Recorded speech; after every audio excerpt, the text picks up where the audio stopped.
Hello everyone, welcome back to our YouTube channel civil easy.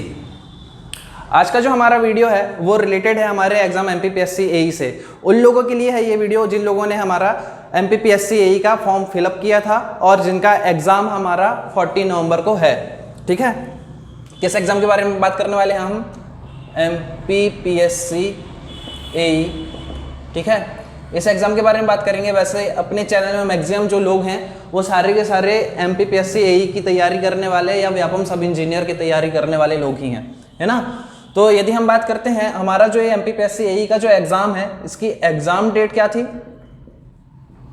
Exam date यदि हम बात करते हैं तो ये एग्जाम डेट है हमारी 14 नवंबर। 14 नवंबर को हमारा इसका पेपर है ना, क्योंकि ये एग्जाम हमारा 26 सितंबर को होना था लेकिन पोस्टपोन हो गया और उसके कारण इसकी जो डेट बढ़ गई है वो क्या हो गई है? 14 नवंबर हो गई है।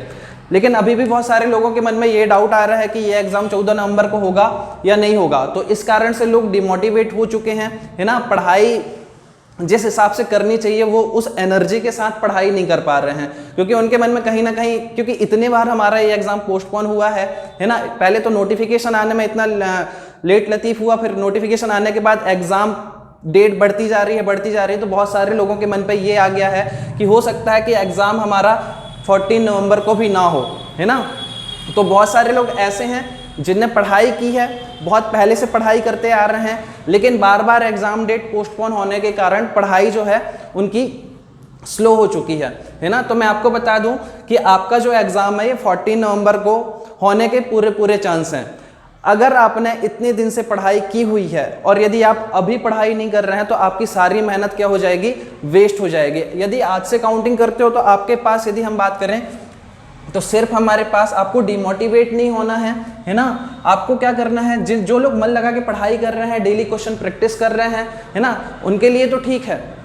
लेकिन बहुत सारे लोग ऐसे हैं जो फॉर्म फिल किए हैं, एग्जाम भी देने जाएंगे लेकिन पूरी तरीके से डिमोटिवेट हो चुके हैं, है ना। तो मैं एक ही चीज बोलूंगा कि यदि आपने पहले कभी भी पढ़ाई की है ना, या थोड़ी बहुत भी पढ़ते आ रहे हैं, तो अब अपनी प्रिपरेशन को थोड़ी सा तेज कर दो, है ना। उसकी आपको एक बूस्टअप की जरूरत है। आपको क्या करना पड़ेगा? अब आपके पास ये मान के चलो कि आज आपकी क्या डेट है? 20, है ना। अभी क्या चल रहा है? 20 अक्टूबर।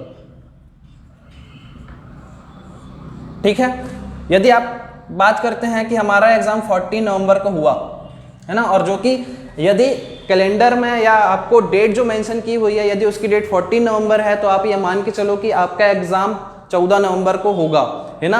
यदि आप फिर भी पढ़ाई नहीं करते हैं, है ना, तो आपकी जितनी अभी तक 3 या 4 साल की, जितने साल की ही मेहनत है, जिनने अभी तैयारी स्टार्ट की है उनके लिए तो कोई दिक्कत नहीं है।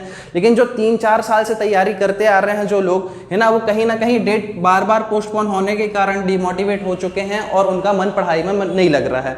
या जिनने अभी भी तैयारी, अभी से 1-2 महीने पहले से ही पढ़ाई करना स्टार्ट की हुई है, तो कहीं ना कहीं उनका जो मन है वो पढ़ाई में नहीं लग रहा है। उनको बस ये लग रहा है कि जब एडमिट कार्ड आएगा तब हम पढ़ाई करना स्टार्ट करेंगे, है ना। तो ऐसा बिल्कुल नहीं है। आप ये मान के चलो आज आपका 20 अक्टूबर है और आपका एग्जाम है 14 नवंबर को, तो मुश्किल से आपके पास 25 डेज बचे हुए हैं, है ना। अब यदि इसमें भी यदि हम बात करते हैं इन 25 डेज में, तो इन 25 डेज में भी अभी आपका एक त्योहार आएगा, दीपावली, है ना। तो आप ना चाहते हुए भी आपके ये मान के चलो 4 से 5 दिन का फिर भी आपका क्या हो जाना है? लॉस हो जाना है। तो यदि ओवरऑल देखें तो आपके पास सिर्फ इस एग्जाम के लिए आपके पास 20 डेज बच रहे हैं। और इस पे भी यदि आप एडमिट कार्ड आने का वेट करेंगे कि जब एडमिट कार्ड आ जाएगा तब आप पढ़ाई करना स्टार्ट करेंगे, तो ये मान के चलो इन 20 डेज में से सिर्फ आपके पास 10 डेज बचेगा। और उस 10 दिन में भी यदि बात करें तो उस पर फिर आप ये सोचोगे कि मैं सारे सब्जेक्ट तो अब पढ़ ही नहीं सकता हूं, तो अगले वाले एग्जाम की तैयारी करूंगा मैं, है ना। या पूरी तरीके से डिमोटिवेट हो जाओगे कि अब तो 10 दिन बचे हैं, 10 दिन में क्या पढ़ लेंगे जिससे कि हमारा एग्जाम निकल जाए। और फिर दिमाग में आएगा वैकेंसियां भी ज़्यादा नहीं है। तो मैं आपको बता दूं, इसमें एमपीपीएससी एई का जो हमारा एग्जाम है 14 नवंबर को, इसमें अप्रॉक्सीमेट 70 वैकेंसीज हैं। और इतनी वैकेंसियां भी बहुत होती हैं, है ना, इतनी वैकेंसियां भी हमारी बहुत होती हैं। तो जितनी भी अभी तक आपने मेहनत की हुई है वो सारी की सारी मेहनत खत्म हो जाएगी। अगर आपने इन 25 डेज में या इन 20 डेज में यदि आपने पढ़ाई नहीं की है तो आपकी जो 2-3 साल की जो मेहनत है ना, वो सारी की सारी मेहनत क्या हो जाएगी, खराब हो जाएगी। और फिर आपको 1 साल का वेट करना पड़ेगा, क्योंकि नोटिफिकेशन अभी आया नहीं है। और नोटिफिकेशन आने पे और नोटिफिकेशन आने के बाद जब एग्जाम होगा, पहले तो आपको नोटिफिकेशन मिलेगा, नोटिफिकेशन आने के बाद कुछ टाइम मिलेगा। हालांकि ये कंफर्म है कि अगले साल आपका फिर से MPPSC AE का एग्जाम होगा। आपको एक चीज पता है कि जब जब गवर्नमेंट ने कैलेंडर में डेट दी हुई है, कैलेंडर में यदि कोई भी मेंशन एग्जाम डेट हुई है तो वो एग्जाम भला ही 1 साल बाद हुआ है या 1.5 साल बाद हुआ है, लेकिन वो एग्जाम होता जरूर है। अब जैसे यदि आपका MPPSC AE का जो नेक्स्ट वाला नोटिफिकेशन है उनने कैलेंडर में दे दिया है तो वो एग्जाम होगा ही होगा। अब ये डिसाइड नहीं है कि वो एग्जाम कब होगा, लेकिन एग्जाम यदि कैलेंडर में मेंशन किया हुआ तो वो एग्जाम होता जरूर है। जैसे आप सब इंजीनियर की भी यदि बात कर लो तो उस पर बोला हुआ है अप्रैल में एग्जाम होने के लिए, तो वो एग्जाम यदि कैलेंडर में आया है तो एग्जाम होगा ही होगा। अब आपके ऊपर है, आप तैयारी करना चाहते हैं या नहीं करना चाहते हैं।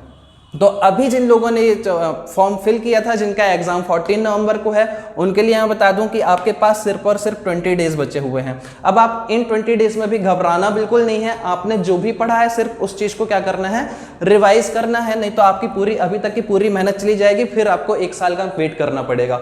तो उससे अच्छा ये है कि आप क्या करो, देखो आपने वैसे भी 2 साल 3 साल से मेहनत आप कर ही रहे हो, है ना। सिर्फ आपको 20 दिन और पढ़ाई करनी है ना, 20 से 25 दिन और पढ़ाई करनी है और अपनी पूरी एनर्जी के साथ पढ़ाई करनी है। ये नहीं सोचना है कि एग्जाम होगा नहीं होगा, क्योंकि देखो आप इतने दिनों से तैयारी कर रहे थे, इतने दिनों से आपने बराबर से मेहनत की है, एग्जाम डेट पोस्टपोन्ड हुई, आपने क्या किया, आप अपने आप को धीरे धीरे डिमोटिवेटेड होते गए। आप तो डिमोटिवेट ना हो, अपनी पूरी एनर्जी के साथ 20 दिन और पढ़ाई करो। यदि एग्जाम डेट आगे बढ़ती है तो आपको और टाइम मिलेगा पढ़ने के लिए, तो आपकी जो मेहनत अभी तक जो चली आ रही थी, जो मेहनत आपने की है इतने दिनों से, वो वेस्ट नहीं जाएगी यदि आप इन 25 डेज अगर मन लगा के पढ़ाई कर लेते हैं। और जिस हिसाब से आपने मेहनत की हुई है उस हिसाब से आपको क्या मिल जाएगा, रिजल्ट मिल जाएगा। तो अब इन 20 डेज में यदि हम बात करते हैं, 20 या 25 डेज में यदि हम बात करते हैं तो किस तरीके से तैयारी करनी है। अब आपको कुछ भी नया नहीं पढ़ना है, जो भी चीजें आपने पढ़ी हुई हैं उनको आप रिवाइज करना स्टार्ट कर दो।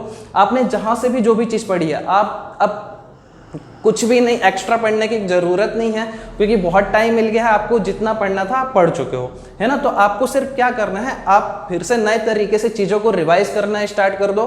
क्वेश्चन प्रैक्टिस यदि आप कर रहे थे तो क्वेश्चन प्रैक्टिस ठीक है, आपकी इच्छा है यदि आप अपने हिसाब से क्वेश्चन प्रैक्टिस और करना चाहते हैं, कोई टॉपिक ऐसा है जो आपको लगता है कि डिफिकल्ट है, आपका नहीं हुआ है, उसके क्वेश्चन प्रैक्टिस करना है, तो आप उस टॉपिक के क्वेश्चन प्रैक्टिस कर लो। लेकिन अब आप क्या करो, चीजों को रिवाइज करना स्टार्ट कर दो। जो भी आपने पढ़ा हुआ है, आपके पास सिर्फ 20 डेज है, क्योंकि अभी दीपावली है तो कुछ दिन तो आपके ऐसे ही निकल जाने, 4-5 दिन आपके ऐसे ही निकल जाएंगे, है ना। उसको भी आपको इन 4-5 दिन को भी यूटिलाइज करना है।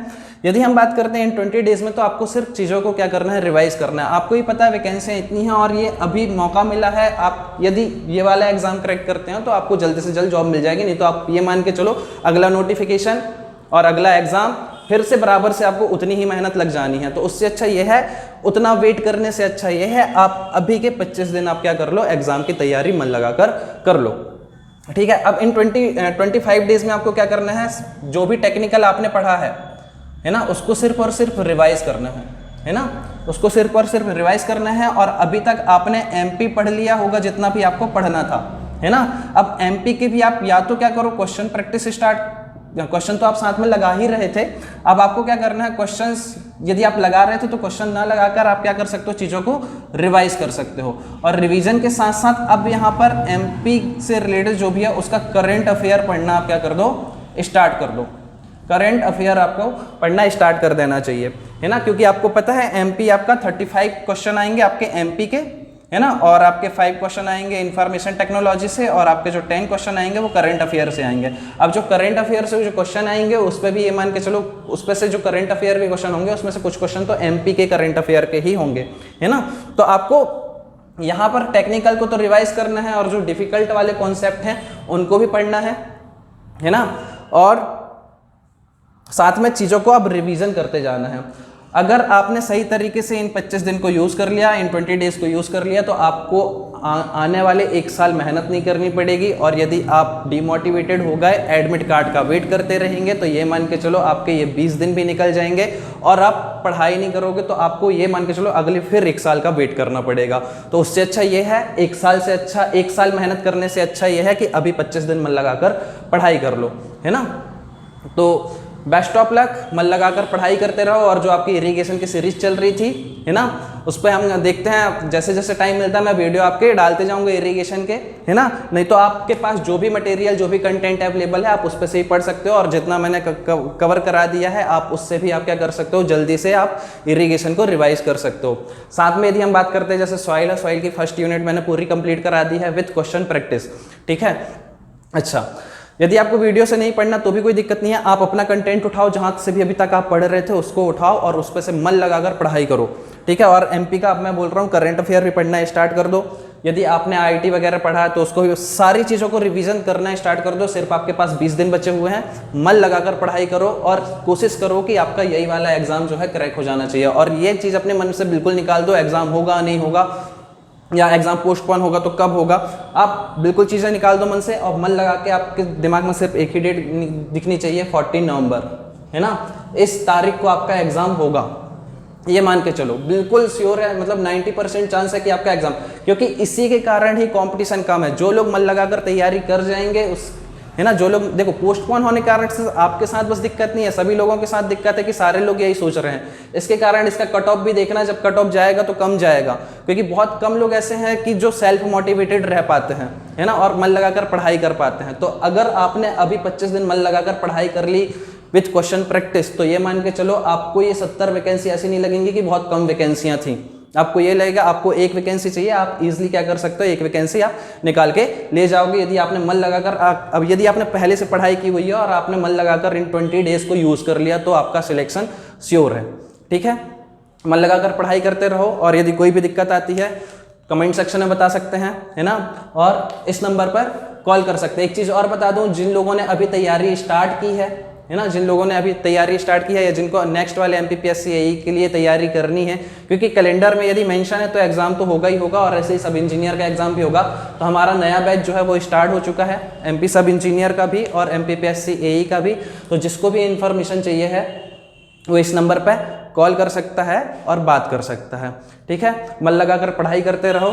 Okay, thank you. और वीडियो अगर पसंद आता है तो वीडियो को लाइक करना बिल्कुल ना भूलें, चैनल को ज़्यादा से ज़्यादा शेयर करना है और सब्सक्राइब करना है। Okay, thank you.